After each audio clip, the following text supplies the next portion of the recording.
모두가 웃을 수 있는 날이 되었으면 좋겠습니다. 어렵고 힘든 시간들이 점점 반복되어 갑니다. 물가는 물가대로 오르고 있고 사람들은 더욱더 강팍해지기 시작하고 복음을 전하는 사람들에게는 눈칫밥을 먹어야 되는 시간들이 흘러가고 있습니다. 코로나가 끝나고 나서 교회의 회복은 더디고 오고 있고 사람들의 덕성과 품성은 망가지고 있고 그 모든 것들이 어렵고 힘들다고 말하는 이 시기에 주의 복음이 복음이 되게 하여 주옵소서. 주의 복음을 받는 자들이 평안을 얻게 하시고 주의 복음을 만나는 자들이 위로 얻게 하시고 주의 복음을 만나는 자들이 긍휼함을 얻게 하여 주옵소서. 그래서 참된 위로를 얻게 하시고 참된 치유도 있게 하시고 참된 회복도 있게 하여 주시옵소서. 우리 안에 있는 성품이 주님의 성품 되길 원하며 매주 수요일마다 우리가 성품에 대해서 말씀을 나눕니다.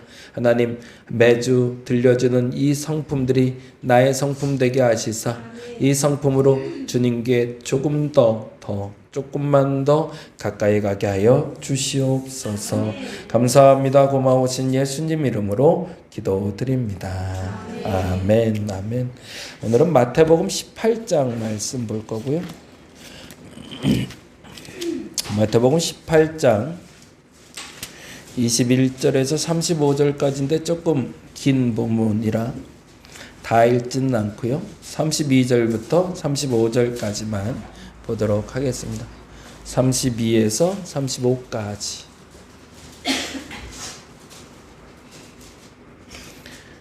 마태복음 18장 신약성경 31페이지 여간에 있고요. 32에서 35까지 같이 한 목소리 읽겠습니다. 이에 주인이 그를 불러다가 말하되 악한 종아 내가 빌기에 내가 내 빚을 전부 탕감하여 주었거늘 내가 너를 불쌍히 여긴과 같이 너도 내 동료를 불쌍히 여김이 마땅하지 아니하냐 하고 주인이 노하여 그 빚을 다 갚도록 그를 옥졸들에게 넘기니라. 너희가 각각 마음으로부터 형제를 용서하지 아니하면 나의 하늘 아버지께서도 너희에게 이와 같이 하시리라. 아멘, 아멘. 오늘은 조금 어려운 성품 나누려고 합니다. 긍휼이라는 단어인데요. 단어 자체도 어렵지만 그 의미를 우리가 정확하게 이해하기가 조금 어려워요. 그래서 사실은 그 한자를 아는 게 굉장히 중요한 것 같아요. 감히 한자가 완벽한 언어다라고 말할 수는 없지만 한자에 담겨진 그 의미를 통해서 우리가 조금 더 깊은 뜻을 깨달아 알 수 있을 것 같아서 아쉽지만 우리 글이지만 그 글의 한자 풀이를 조금 한번 풀어보려고 합니다. 긍휼함이란 뭘까? 긍휼함 어려운 단어죠. 정의를 내리자면 이렇게 정의 내릴 수 있습니다. 내면의 모습을 볼 수 있는 눈. 이것도 추상적이죠. 이제 좀 설명이 필요하겠더라고요. 긍휼이라는 단어 자체가 굉장히 어려워요. 한번 들어보세요. 그리고 여러분은 어떤가 한번 해석해 보세요. 사실은 오늘 하는 요 해석은 제 자의적인 해석이에요. 한자 뜻 풀이하는 사람들이 다 이 풀이를 못했더라고요. 긍휼이 왜 이 단어를 쓰는지 몰라요, 사람들이. 그래서 이 단어를 한번 들어보세요. 어떤 단어인가? 긍자는요. 자랑할 긍자, 불쌍히 여길 긍자 두 개가 쓰입니다. 이것도 문제죠. 자랑하다고 불쌍히 여기다가 어떻게 같은 뜻이죠? 근데 같은 뜻으로 쓰여요. 그래서 이 긍자는 긍정할 때 긍자예요. 그러니까 자랑할 긍자와 그리고 불쌍히 여길 긍자가 됩니다. 근데 긍자를 파자하면 분리시키면 어떤 단어가 되냐면 창모자와 지금 현재를 뜻하는 금자가 합해진 단어입니다. 창을 지금 들고 있는 자랑할 긍자가 자체가 창자루라는 뜻도 되기도 해요. 그리고 휼자는요.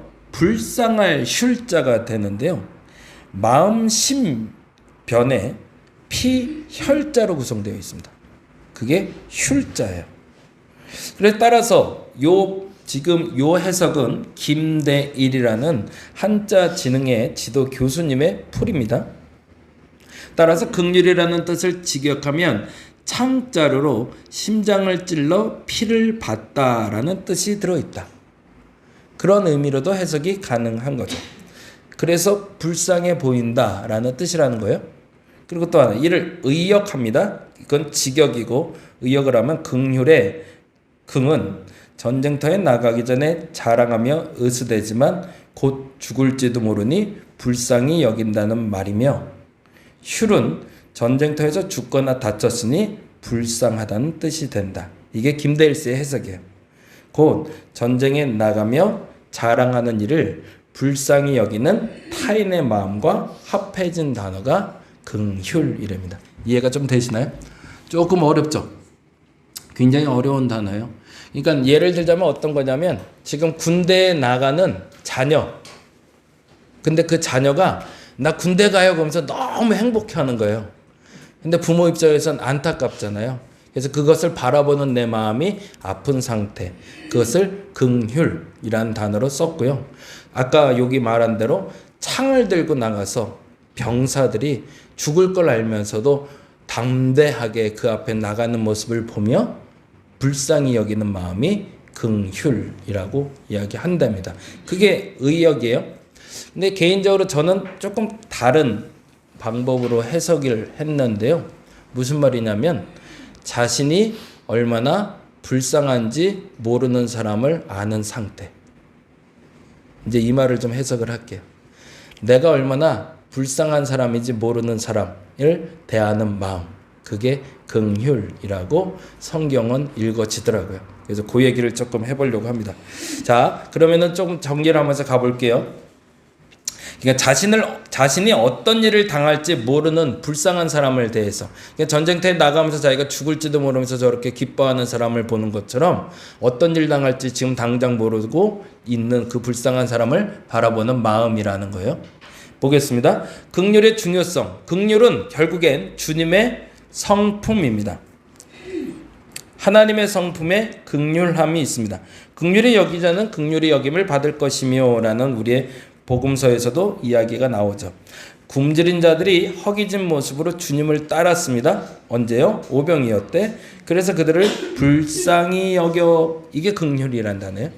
긍휼히 여겨 보리떡 5개와 물고기 2마리로 5,000명을 먹이셨다. 주님의 모든 이적은 불쌍히 여기는 마음에 출발했다. 이게 이제 시작입니다. 그건 무슨 말이냐면 앞서 말한 대로 그들이 얼마나 지금 어려운지 힘든지 스스로는 모르고 있는 이들을 도와주는 마음이 긍휼함이라는 거죠. 조금 더 가볼게요. 자, 그러면 조금 더 이해가 되실 것 같아서 긍휼함을 베풀어야 될 대상을 알면 그 긍휼함이 어떤 마음인지 조금 이해가 됩니다. 적어보세요. 그냥 이건 제 해석이에요. 여러분이 한번 더 풀어보세요. 나를 괴롭히고 어렵게 하는 사람들. 내가 긍휼히 여겨야 될 대상이에요. 내가 긍휼히 여겨야 될 대상은 나를 괴롭히고 어렵게 하는 사람들. 긍휼히 여긴다라는 말의 뜻은 나를 괴롭히고 어렵게 하는 사람들에 대한 마음이라는 거예요. 한번 볼게요. 아브라함은 조카 롯과 갈등이 생겨 롯에게 먼저 선택하라고 합니다. 롯이 나를 괴롭히고 있는 거죠. 롯은 사실은 이렇게 행동하면 안 됐어요. 큰아버지의 재산이잖아요. 그리고 그 재산을 나누는 거잖아요. 그러면 내가 이걸 준다고 해도 그 뜻을 큰아버지에게 물어야 맞는 거죠. 그래서 자기가 뭐라고? 이건 진짜 내 거니까 내가 가져가 이런 형국인데, 그럼 다른 말로 하면 자녀들이 유산이 내게 있으니 부모 보고 그 유산 지금 빨리 주세요라는 거 똑같은 형국인 거잖아요. 그러니까 롯이 간다고 그럴 때 아브라함의 마음은 불편함이죠. 나를 괴롭히고 있는 대상이 롯이란 말이에요. 그런데 다툼이 일어날 때 다툼의 대상에게 은혜를 베풉니다. 뭐라고 하죠? 아브라함은 네가 좌하면 내가 우하고 네가 우하면 내가 좌하리라. 그게 긍휼의 마음이라는 거죠. 또 하나, 요셉은 형들에게 배신을 당합니다. 그리고 노예로 팔려가죠. 형들이 나를 괴롭혀요. 근데 그 괴롭히는 정도가 너무너무 심해서 어느 정도까지 나를 죽이려고 그래요. 그런데 그가 얼마나 큰 잘못을 저지르는지 알았을까요? 몰랐을까요? 죄송하지만 몰랐어요. 그게 얼마나 큰 죄인 줄 알았으면 동생을 그렇게 죽이려고 하지 않았겠죠. 몰랐으니까 한 행동이죠. 그런 사람에게 품는 마음이 긍휼이라는 겁니다. 조금 더 가보죠. 그래서 애굽의 보디발 장군의 종으로 팔려갑니다. 그런데 보디발 장군의 아내의 유혹을 받습니다. 그때 요셉은 하나님을 두려워하고 물리칩니다. 억울한 누명을 쓰고 감옥에 갔지만 끝내는 애굽 총리가 됩니다. 그러나 보디발 장군과 그의 아내에게 뭐 했다는? 원수를 갚았다는 얘기 없어요. 그게 긍휼이죠. 왜요? 그 여인이 하는 행동은 나쁜 행동이고 몹쓸 행동이었어요. 근데 그 여인이 그게 얼마나 잘못됐는지 알고 했을까요? 알았으면 그렇게 못했겠죠. 몰랐으니까 종들을 데리고 잠자를 해도 된다고 착각하고 살았겠죠. 그런 사람을 불쌍히 여기며 용서해주는 마음, 품어주는 마음이 긍휼이라는 겁니다. 조금 이해가 되죠? 조금 더 갑니다. 조금 더 가볼게요. 심지어는 요셉은 그들에게 긍휼을 베풀었고 심지어 자기를 팔아버린 형제들이 드디어 내 앞에 나타났어요. 그리고 형제들을 원망하지 않아요. 그게 긍휼인 거죠. 형들이 요셉인 걸 알아보질 못해요. 그래서 요셉 앞에서 고개를 조아렸죠. 그러면 요셉은 기회가 온 거잖아요. 무슨 기회가 왔어요? 갖고 놀 수 있어요. 그렇죠? 죽여버려도 누가 뭘 할 사람이 없어요. 그리고 그 사람들을 내가 어떻게 하든 누가 나를 감히 뭐라고 할 수 없어요. 왜? 나는 바로왕 다음이기 때문에. 그런데 그들을 용서해줘요. 그 마음이 바로 긍휼이라는 겁니다. 또 하나 볼까요? 다윗은 이스라엘이 어려웠을 때 민족을 위해 골리앗과 싸워서 이깁니다. 그리고 사울을 위기에서 건져냅니다. 그래서 사울은 심지어 너무 고맙다고 자기 딸을 아내를 줍니다. 그런데 다윗의 인기가 높아지자 다윗을 죽이려고 합니다. 보통 이게 죽인다는 표현이 이렇게 쉽게 나오면 안 되는 표현인데 사실은 지난번에도 가족관계를 잘 모르는 얘기를 우스갯소리로도 비슷하게 했지만 사울과 다윗은 장인어른하고 사위관계예요. 왕과 장수의 관계이기도 하지만 사위란 말이죠. 근데 사위가 마음에 안 든다고 사위가 나를 넘어서려고 그런다고 죽이려고 한다는 건 말이 안 되는 거죠. 근데 이건 알고 하는 행동일까요? 예, 모르고 한다고 인정하자는 거예요. 그걸 아는 사람이라면 감히 그런 행동을 못할 테니까. 그리고 심지어는 다윗은 알고 있죠. 하나님의 기름 부음 받은 자는 절대 내가 죽이면 안 된다는 걸 알아서 사울을 살리잖아요. 근데 거꾸로 다윗도 하나님의 기름 부음을 받은 자란 말이죠. 그러면 사울이 죽이려고 하지 말아야죠. 알았으면. 근데 왜 죽이려고 했을까? 몰랐으니까 라는 전제가 되는 거죠. 그래서 다윗은 사울을 피해 숨어 다닙니다. 사울은 다윗을 계속 죽이려고 추적합니다. 다음 장. 다윗이 동굴의 피신에 숨어 있습니다. 그런데 사울은 다윗을 추적하다 피곤해지자 동굴에 잠시 잠이 듭니다. 다윗은 사울의 목을 벨 수 있는 좋은 기회였지만 그러나 다윗은 칼을 빼서 사울의 옷자락만 벨니다. 왜요? 그게 긍휼함이기 때문에. 조금 이제 정리가 좀 돼가시죠? 그냥 느낌으로 한번 바꿔가자고요. 긍휼함에 대해서는 명확한 표현이 없어요. 그러니까 용서하다라는 표현이 될 수도 있고 품어주다는 표현도 될 수 있고 불쌍히 여기다는 표현도 될 수 있고 다양한 표현이 되는데 그들 중에 가장 유사한 느낌, 내가 긍휼히 여긴다라는 말은 어떤 마음일까라고 담아가시라는 거예요. 마지막 예수님으로 가보죠. 예수님에게 로마 군인들은 예수님을 십자가에 달리자 침을 뱉고 욕설 베풀고 저주합니다. 진짜 나쁜 놈들이죠. 사실은 예수님의 능력이면 한 방에 끝날 수 있잖아요. 잠깐만요, 하나님, 저 잠깐만 내려갔다 올게 이럴 수도 있잖아요. 그것도 나쁘진 않아요. 그러고서 조금 알려주고 올 수는 있잖아요. 너도 그거 하면 안 되는 거야. 너 큰일 난다.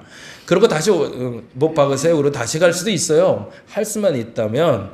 근데 그렇게 안 하세요. 왜? 그들이 모르고 한 거니까. 그래서 이렇게 아시죠? 그러나 예수는 그들의 죄를 알지 못하니 그들을 용서해 달라고 합니다. 그게 뭐죠? 긍휼이라는 거죠. 알고서 죄를 짓는 사람들에 대해서는 심판을 하는 것은 맞습니다. 근데 모르고 죄를 짓는 사람들은 일단은 뭐 해줘야 되는 거예요? 용서해줘야 된다. 이게 어렵죠. 근데 누가 아는 거예요? 그가 죄를 짓고 있다는 걸 누구는 알아요? 나는 아는 거죠. 당하는 내가 아는 거예요. 제3자인 내가 아는 거는 사실은 마음은 큰 부담은 없어요.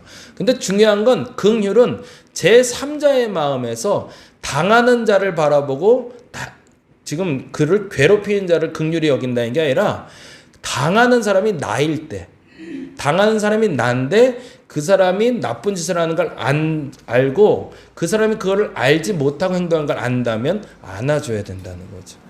이거에 그러니까 어려운 거예요. 긍휼이란 마음이 그래서 주님의 마음이라고 얘기하는 게 주님이 우리를 사랑하시고 우리를 구원하기로 약정하셨을 때, 약속하셨을 때 우리가 알까요? 몰라요. 그러면 그렇게 죄 안 짓고 살겠죠. 모르니까 죄 짓고 살잖아요. 그러니 하나님이 긍휼한 마음으로 우리를 안아주시는 거죠. 그래서 긍휼의 마음은 어떻게 보면 하나님이 우리를 사랑하시는 첫 번째 마음입니다. 아이들도 마찬가지죠. 아이들은 실수로 죄를 지을 때가 많아요. 아이들은 그게 죄인지 벌 받을 일인지 몰라요. 지난주 토요일에도 그래서 애들 놀다가 한번 저한테 혼났는데, 그러니까 그런 표현 뭐 이해가 되시게 표현하면 몸으로 놀 줄 아는 애들이 있고요, 몸으로 못 노는 애들이 있더라고요. 몸으로 못 노는 애들은 꼭 다쳐요. 그쵸? 예, 공감하시죠? 이런 애들은 어디가 꼭 부러져서 오거나 어디가 좀 삐끗해서 오거나 어디가 부어서 와요. 왜냐하면 몸으로 어떻게 놀아야 될지 몰라요. 근데 우리 오는 애 중에 형제가 오는데 동생은 몸으로 잘 놀아요. 얘는 몸으로 노는 걸 알아요. 그래서 몸으로 노는 걸 자기가 잘 알기 때문에 애들하고 놀 때도 어떻게 부딪혀야 애가 안 다치는지를 알아요. 그래서 부딪혀도 안 다치는 데를 부딪혀요. 그러니까 재밌게 놀 수 있거든요. 근데 형은 몸으로 놀 줄 모르는 애예요. 좋은 표현으로 하면 형은 머리가 좀 더 좋아요. 그리고 동생은 머리를 쓰기보다 몸으로 쓰고 사는 게 좋아요. 근데 이 형이라는 애가 그날 기분이 좋았던 것 같아요.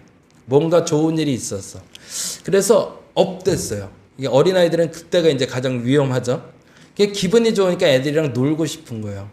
그래서 에어바운스 안으로 들어왔어요. 근데 때마침 비슷한 연배 아이들이 왔어요. 그래서 동생이 역시나 몸으로 놀고 있었어요. 자기도 몸으로 놀고 싶은 거죠. 근데 부딪히는데 얘는 소리가 날 정도로 딱딱 소리가 나는 거죠. 왜냐면 뭐 머리를 부딪히거나 주먹으로 때리거나 이렇게 노니까. 예를 들어서 동생이 놀 때는 어떻게 노냐면 몸으로 부딪혀서 애를 밀 때도 손으로 밀지 않아요. 얘는 어떻게 미냐면 몸으로 밀어요. 그래서 같이 넘어져요. 그러니까 자기도 넘어지니까 좀 쿠션이 있죠. 같이 잡고 넘어지니까. 근데 얘는 주먹으로 치거나 몸을 밀어요. 그러니까 일방적으로 한 사람이 다치거나 이런 일이 발생하죠. 근데 똑같이 몸으로 못 노는 애가 또 하나 있어요. 그 둘이 만났어요. 그러니까 어떻게 되냐면 끝내는 놀다가 싸워요. 왜요? 몸으로 놀 줄 모르니까 감정을 상하게 하는 거거든요. 그래서 감정을 상하게 하니까 그 다음에는 어떻게 돼요? 애들이 싸움에서 이기려면 주먹으로 때리거나 소리가 커지죠. 이제 소리로 이겨 먹으려고 그래요. 그래서 빽 소리를 이게 이쪽도 빽 소리고 빽빽빽빽 하죠. 근데 다른 애들 다 놀고 있는데 애들이 노니까 그래서 이제 결단을 했죠. 이거는 안 되겠다 싶어서 이제 둘을 앉혀놓고 혼을 냈는데, 예, 그렇다고 걔들을 죽여요, 살려요? 그럴 수는 없잖아요. 왜요? 모르고 하는 거니까. 그걸 알고 그랬으면 아까 말씀드린 대로 둘째가 아까 말한 그 둘째가 몸으로 놀 줄 아는 애가 그렇게 해서 몸으로 놀다 누구를 다치게 했거나 싸우게 했으면 진짜 혼냈을 거예요. 왜냐하면 그렇게 놀 줄 아는 애가 그렇게 안 놀고 일부러 그런 거니까. 근데 얘는 몸으로 놀 줄 모르는 애란 말이에요. 그러다가 사건이 난 거니 다행히 다치진 않았지만 소리가 질러지고 시끄러워졌으니까 그거에 대해서는 정리를 해줄 필요가 있었던 거죠. 그래서 정리는 해줘요. 그리고 그 다음에 제가 해야 될 일이 있죠. 감싸주는 거죠. 그럴 수 있어 라고. 왜? 그게 긍휼이니까요. 근데 우리는 때로로 긍휼한 마음이 없다라고 말할 때는 어떤 마음이냐면 아까 말한 두 가지. 첫째는 모르고 하는 거를 혼내요. 혼냈을 때 그러면 그 혼나는 사람은 내가 왜 혼나는지 몰라요. 그러면 어떻게 될까요? 혼내는 사람에 대해서 기분이 상해요. 그래서 그 사람을 멀리해요. 자녀들과 부모가 관계가 멀어질 때가 가장 큰 역할이 이 역할이에요. 자녀들이 왜 그렇게 하는지 몰라요. 그리고 엄마는 내 입장에서 혼내요. 그리고 자녀는 변명을 하고 싶은데 변명하면 또 혼나요. 그러니까 무조건 일단 맞거나 아니면 혼나거나 네 그러고 나와야 끝나요. 그러다 보니까 부모랑 얘기를 안 하게 되는 거죠. 몰라서 한 행동인데 그거를 이해를 시켜줘야 되는데 못하기 때문에. 두 번째가 이제 오늘 본문 얘기가 돼요. 한번 볼게요. 요거부터 보고 갈게요. 마지막 이제는 조금 이해되게 제가 설명한 것 같아서 넘어가 봅니다. 마지막으로 스데반 얘기가 나옵니다. 스데반이 자기를 돌로 치는 자들을 위해서 기도합니다. 이것도 말도 안 되죠. 그냥도 아니라 왜 이렇게 죽이나 몰라요. 성경은 계속 죽여요, 사람들을. 근데 여긴 진짜 죽어요. 스데반은 죽는데 죽을 때 이렇게 얘기합니다. 그들이 돌로 스데반을 치니 뭐래요? 스데반이 부르짖어 이르되 주 예수여 내 영혼을 받을 수 없어서 무릎을 꿇고 크게 이르되, 그 다음 얘기가 주여 이 죄를 그들에게 돌리지 마옵소서. 이 말을 하고 자니라. 굉장히 멋진 사람이죠. 긍휼이 뭔지를 아는 거죠.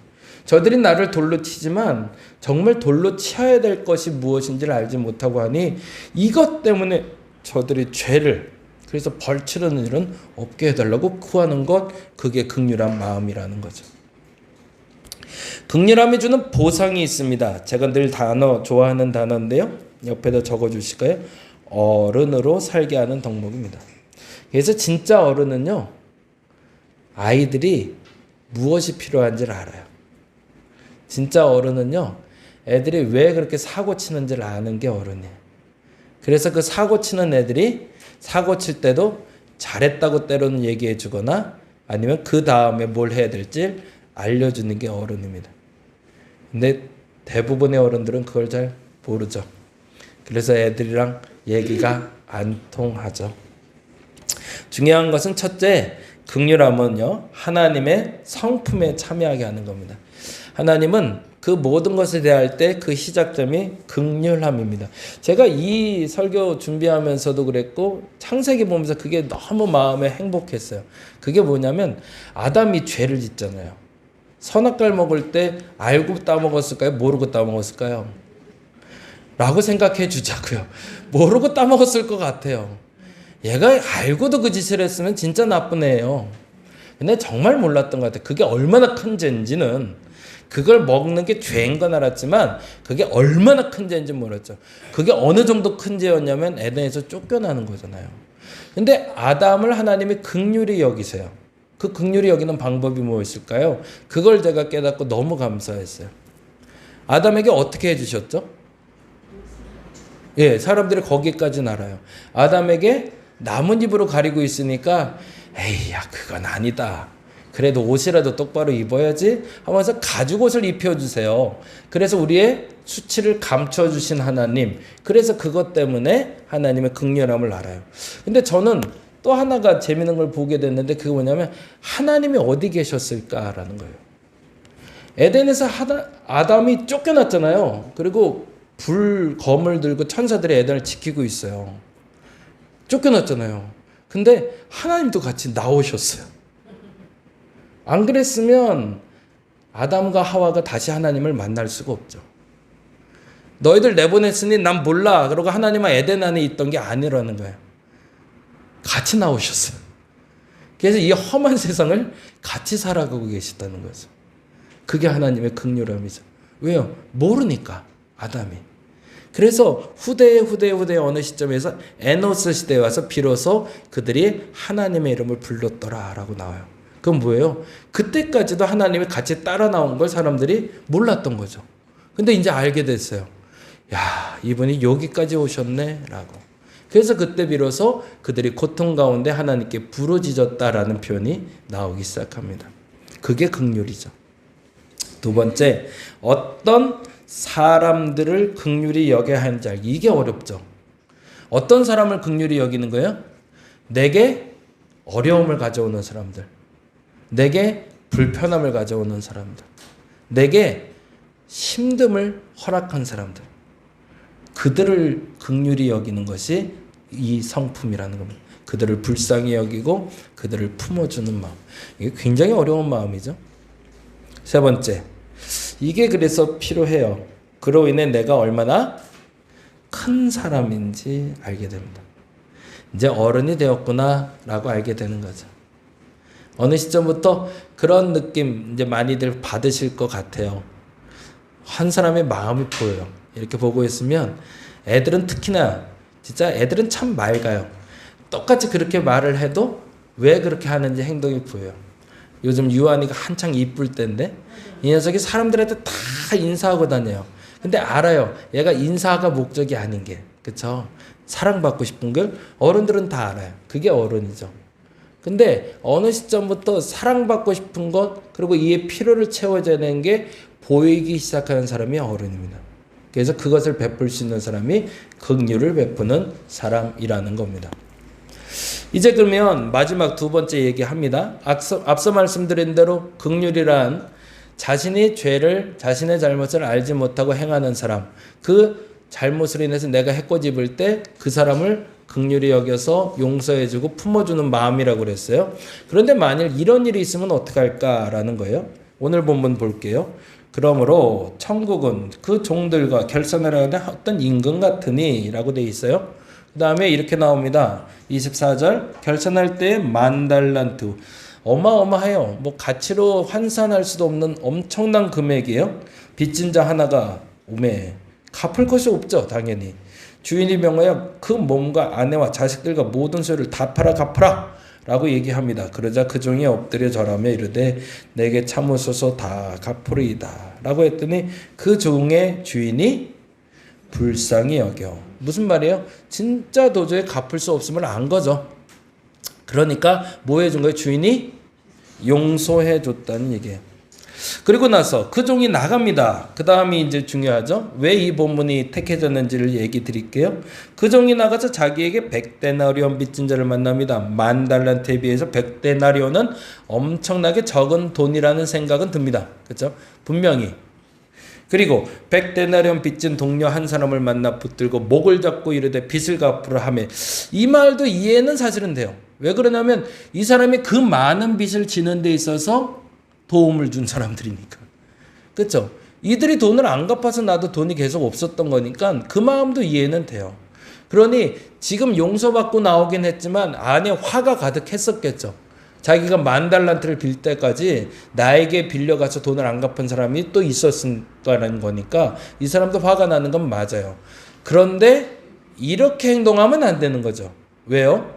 내가 긍휼함을 받았으니 나도 긍휼을 베풀어야 되는 거잖아요. 그런데 이 사람은 어떻게 하죠? 그 동료가 엎드려 간구하여 이르되 내에게 참아주셔서 갚으리이다 라고 얘기합니다. 똑같이 얘기했어요. 그러면 이 사람도 허락해줘야 되죠. 근데 30절 보니 허락하지 아니하고 이에 가서 그 빚을 갚도록 옥에 가두거늘. 여기까지가 왜라는 질문을 던지게 하는 본문이에요. 왜 하나님이 이 본문을 우리에게 주셨을까요? 그 얘기가 이제 다음에 밝혀지는데 만일에 긍휼함을 얻었는데 긍휼함을 깨닫게 되었는데 그 깨닫는 대로 살지 아니하면 그 사람에 대한 심판은 누가 한다는 거예요? 하나님이 하신다는 거예요. 이게 왜 중요하냐면 그래서 밑에 부분 잠깐 설명 먼저 하고 마무리할게요. 왜 그러냐면 앞서 말씀드린 대로 사람들 중에 나를 해코지 하는 사람이 그걸 알고 해코지 하는 사람이면 그래도 나아요. 근데 모르고 그렇게 하는 사람이 있는데 그 사람을 내가 용서해 주는 건 너무 화가 나지 않으세요? 그 사람이 모르니까. 그리고 또 다른 사람에게도 그렇게 할 수 있잖아요. 그러면 우리는 자문을 하는 거죠. 그리고 다시 하나님께 묻는 거죠. 하나님, 내가 저 사람을 용서해 주면 저 사람 딴 사람한테 가서 또 그 짓을 할 거예요. 그러니 지금 혼내야 돼요. 지금 못하게 해야 돼요. 안 그러면 안 돼요 라고 얘기할 때 하나님 우리에게 그러라는 거죠. 너는 용서해 주라는 거죠. 네가 그리스도인이면 너는 용서해 줘라. 그러면 그 사람이 만일 동일한 실수를 한다면 누가 갚아주신다는 거예요? 그건 내가 갚을게. 내가 그 행위에 대해서는 책임지게 할 테니까 너는 너 스스로를 책임질 수 있는 행동을 하고 그는 그가 책임질 수 있는 행동을 하게끔 놔두라는 거죠. 왜? 자기 결정을 통해서 그 심판대에 나아가는 것이기 때문에. 그래서 오늘 이 100데나리온 빚진 사람을 도와주지 않은 이 사람을 어떻게 하는지가 32절부터 얘기합니다. 이렇게 돼 있죠. 32절 이에 주인이 그를 불러다가 악한 종아라고 부릅니다. 이제는 그냥 종을 불러다가 이런 이제 악한 종이라고 부릅니다. 그리고 내가 빌기에 내가 내 빚을 전부 탕감하여 주었거늘. 지금 말하면 긍휼함을 얻었거늘. 33절 내가 너를 불쌍히 여긴 것 같이 너를 긍휼히 여긴 것 같이 너도 내 동료를 긍휼히 여김이 마땅치 아니하냐. 그리고 나서 주인이 노하여 그 빚을 다 갚도록 그를 옥조르게. 와, 그런데 10,000달란트를 이제는 다 갚아야 되는 거죠. 이게 대가죠. 이제는 너는 그 긍휼의 의미를 모르는 자니 그 이상이 아니라 네가 정당히 갚아야 될 그 빚을 제대로 갚으라고 얘기를 하는 겁니다. 그게 하나님의 심판이죠. 그리고 이렇게 얘기합니다. 너희가 각각 마음으로 형제를 용서하지 아니하면 나의 하늘 아버지께서도 너희에게 이와 같이 하시리라. 내가 만일 긍휼함을 얻었다면 나도 긍휼히 여겨야 되고 만일에 긍휼히 여기지 않는다면 그 심판의 대가가 있음을 알라라는 얘기인 거죠. 다시 한번 점검해 보겠습니다. 사람들이 나를 해코지하는 경우들이 있으신가요? 누군가에게 불편한 마음이 있으신가요? 야, 이거 없는 사람은 없어요. 불편해요. 당연히 불편해요. 근데 여러분이 먼저 용서하시기 바랍니다. 왜요? 그게 하나님의 마음이니까. 하나님, 내가 용서해도 저거 인간 안 돼요. 저건 어떻게든 때려잡아야 돼요. 라고 할 필요 없다. 왜? 그 사람의 행위의 대가는 그 사람이 하나님 앞에서 반드시 치룰 거기 때문에. 그것을 믿는 것도 믿음이라는 거죠. 나를 괴롭히는 일을 긍휼히 여길 수 있는 내면의 눈. 그래서 긍휼을 내면의 눈이라고 얘기합니다. 그 안을 바라볼 수 있는 눈을 가졌는가? 라고 질문하고 있습니다. 조금 어려운 성품이고요. 실천하긴 더 어려운 성품이죠. 그럼에도 불구하고 이 긍휼한 마음이 사랑, 하나님의 마음을 아는 첫 번째 마음임을 안다면 우리는 지금 어떤 태도로 그 누군가를 만나야 될지를 점검할 수 있을 것 같습니다. 그렇게 기도하고 결단하는 저와 여러분 되시기를 간절히 바랍니다. 우리 찬송하고 같이 마무리하죠. 사망의 그늘에 앉아 한번 찬양하시고 기도하겠습니다.